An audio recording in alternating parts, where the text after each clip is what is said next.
wasiirka wasaaradda warfaafinta Galmudug Maxamuud Aadan Cismaan Masagawa ayaa sheegay inaysan jirin ciidan ka tirsan Galmudug oo weeraray deegaanka Mareer Guur ee gobolka Galgaduud. Waxa uu tilmaamay in ciidamada ka tagay Cadaado ay yihiin kuwa deegaankaasi ka soo jeeda. Horta General Galmudug lukuma lahan dadka deegaanka Xeraale ayaa iska xoreeyay oo iska dul qaaday culayskii lagu hayay muddada ku dhow 100 maalmood.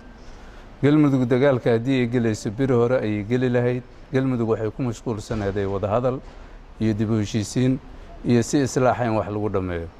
Laakiin waxay u suurto gashay dadka Xeraale inay ku guuleystaan maanta inay iska dul qaadaan culayska saaraa. Sidoo kale Mareer Guur dad hore uga soo baxay Dhuusamareeb oo isku fahmi waayeen oo meesha gabaad ka dhiganaya ayaa ku dhiiraday inay aadaan marka ay maqleen inay ku soo jabeen Xeraale. laakiin ilaa ay hadda ma jirto dagaal Galmudug ay lug ku leedahay. Geesta kale wasiirka ayaa beeniyay wada hadallo uu sheegay in General Galaal uu la galay Galmudug isagoona sheegay in uu yahay oday Soomaaliyeed oo Cadaado booqasho u yimid.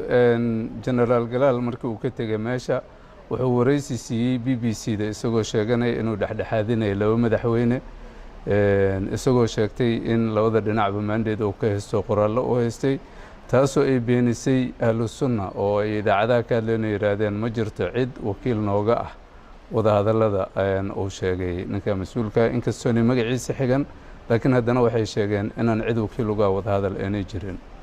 isla markaantaas BBC-da wuxuu u sheegay in siyaabo kala duwan dagaalo ay socdaan dadka mashquulka ku ah dagaaladaas iyo waxaasoo dhan erey aan ku habbooneen oo isticmaalay isagoo u jeeda maamulka Galmudug. waxaan u arkaynaa General Galaal inuu yahay nin oday oo Soomaaliyeed oo samajecla ah laakiin waqtigan xaadirka aan wax maandeyda ka haysan labada dhinac ee uu leeyahay waa dhexdhexaadinaya waxa la leeyahay wixii dheeraad oo isagu uu ka hadlana waa aragtidiisa qofnimo ayay noqonaysaa. Xasan Maxamed Cismaan Somali News TV magaalada Cadaado.